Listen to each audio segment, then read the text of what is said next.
Hello, and welcome to the National Economic Outlook at the IRO Summit. My name is Dhar Sawh, and today I will be walking you through the economic outlook in three main areas. First, I'll start with some opening remarks, kind of set the stage of where we think we are. And second, look at how we got there. One, by looking at the financial markets and looking at employment trends. And then also talk about the demographic spread that's been happening across the country that is certainly fueling a lot of what we're seeing in the multifamily sector. So let's get started and jump right into it with the opening remarks. There are three main areas I would like to discuss. One is that the economy is heating up. Jobs are coming back, but we do have a shortage on the supply side. So there's not a shortage of jobs. There's a shortage of labor, and we see that coming across the U.S. So we'll talk a little bit about that. What are the causes, and how we can look at that. But that also has been kind of creating concerns around inflation as we go forward. The pandemic, on the second point, has fueled a spreading of the population across the US, typically out of gateway or urban markets into either tech hubs or suburban markets across the country. And so that spread has really created some dips in some areas in those gateway and urban cores, and then spikes in those secondary suburban and tech hub markets. And really, the big question is how much of this is going to hold, right? How do we go forward, and what is permanent, what is temporary? We'll talk a little bit about that. And then, of course, what I just talked about, the gateway markets have seen that exodus of people just really leaving to either go to the suburbs or really going to other areas of the country.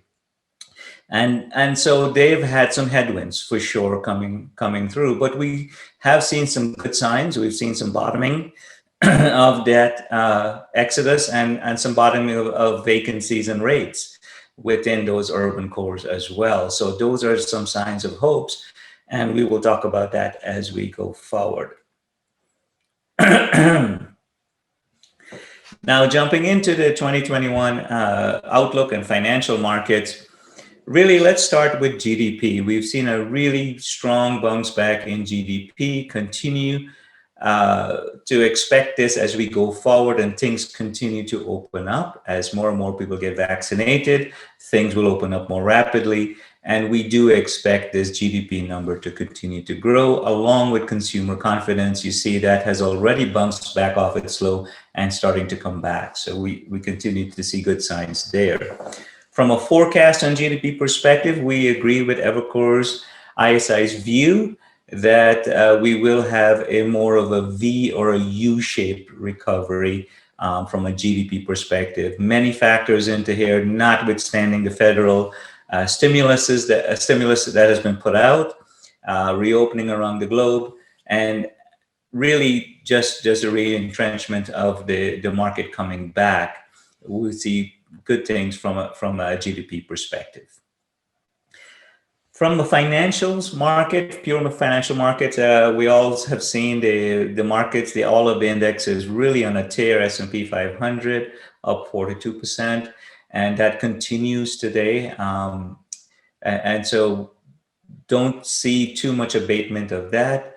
On the 10-year note, we do have a bounce off of its lows, about 95 basis points off of where it was about a year ago. And that really is also reflecting nicely in the yield curve. As I don't know if you guys remember, if we go back about a year and a half ago, we were all worried about the inversion of the yield curve. And right now we're sitting at about 155 basis points spread between the 10-year and the overnight rates, which is nice for banks and for loans, and to get the economy churning again. On the yield perspective, the US continues to be the highest yield across the world. And so what that means is you can continue to expect that money flows for internationally will still be flowing into the US as we continue to produce the highest yields from that perspective. Now, one of the big changes that happened in the economy during the pandemic, or starting and during the pandemic, was a shift in spending from services. If you remember, before the pandemic, everyone was focused on experiences. They wanted to have experiences, not necessarily things. But when we got into the pandemic, got locked down, couldn't go anywhere, people really started to look at, hey, how can I improve the place where I live? How can I make it better, expand, enhance it? If I had to work from home now, mostly, how do I enhance that? How do I either create a space to work or enhance the place I was working in? Or maybe simple as gym equipment. So there was a certain shift from services to goods. And that really is reflected in this next graph in where people were spending their money. And the question is, do we continue to see this as things open up? Do we see a shift back into some of the services components? And we'll talk a little bit about these trends of where things have accelerated and where things have decelerated from where the focus is. But certainly a definite shift into durable goods spending. Oil prices have really shot back up, really because the demand side has spiked. As things open up, people are moving around more, people are driving more, just coming off Memorial holiday weekend. There was a lot of driving. And so that demand and also general consumption has really gone up. That demand has really fueled the spike in oil. And as things open up, we continue to probably keep to see that elevated as we go forward. This will also add some base increased prices for all services and goods as we go forward. So that adds a little bit to the inflation factor. So we will talk a little bit about that as we go forward. From a rent perspective, great for multifamily. Rent continues to track higher and faster than CPI. And so that's good news for us as rents continue to increase as we go forward. So multifamily sector is expected to do well.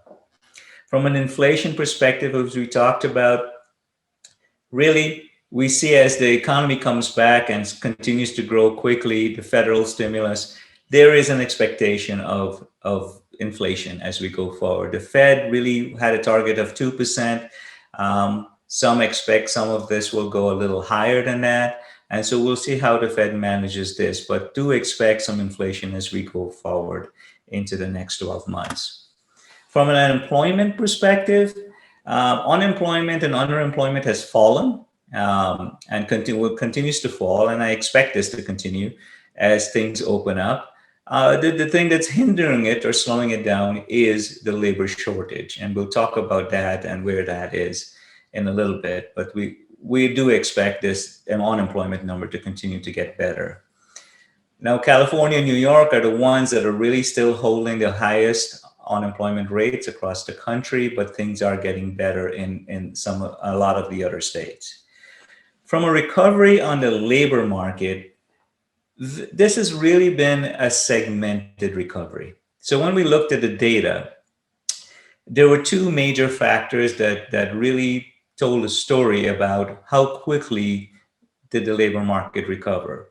And the first one was if you had a higher education, the recovery tended to be a lot better for those folks with a higher education than those that didn't have it, as you can very clearly see. And that correlated over to, hey, if you were having a higher wage, a higher employment salary number, the recovery was much better for you and you recovered a lot quicker.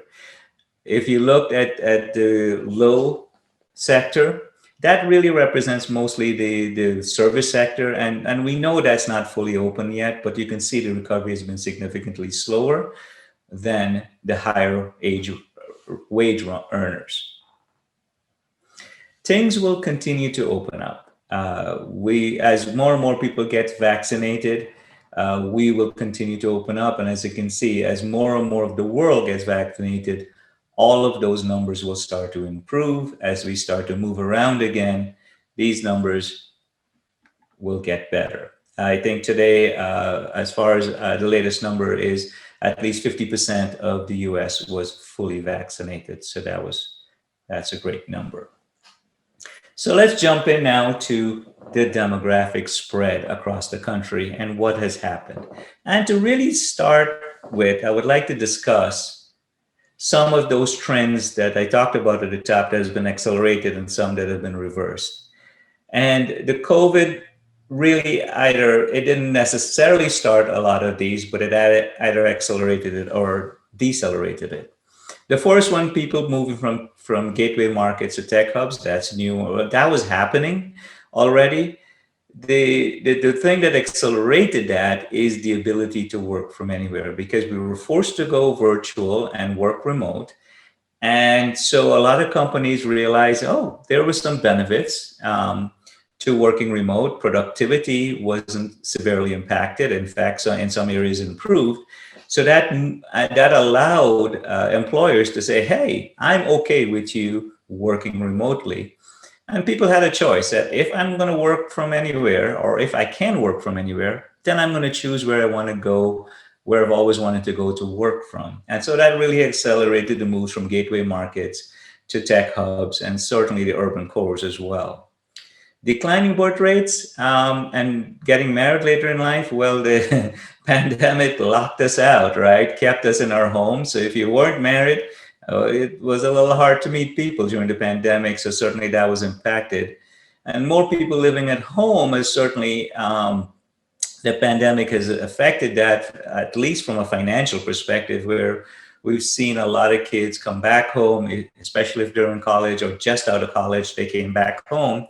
I have a personal experience with that. I have a son who came back home and still at home. Simply because getting back out, even as things open up, finding a place that's affordable to rent is a challenge. So that certainly is an area that's been accelerated and may stay elevated. Virtualization, we talked about that, remote work, everything went virtual and ties into e-commerce, which is the next one. We went virtual with almost everything, and it proved that we can do it and we can do it efficiently. So expect those trends to continue. And then local political risk, taxes, both from not just a purely political perspective, but from a financial perspective. You're looking at cities and states with challenged budgets. This is where we see there are risks around those areas. Really, things that have been reversed is, again, that experience over things. Before the pandemic, we were all about experiences and living life on experiences and not things. That certainly was reversed or at least halted. The other one is densification. The pandemic went completely against densification simply because we had distancing rules. And so anywhere that had density had a lot of challenges, and that's why you saw a lot of movement out of the urban core. Globalization had been reversed or slowed down at the very minimum. We'll continue to see, we'll look and see how that recovers and where it recovers.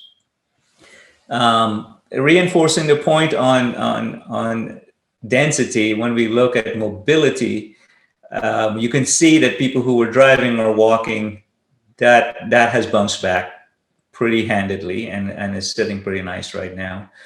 Anywhere for mass transit, that's where we're seeing that there's a struggle. That has been slow to recover and probably has some challenges until at least we get more of the population vaccinated.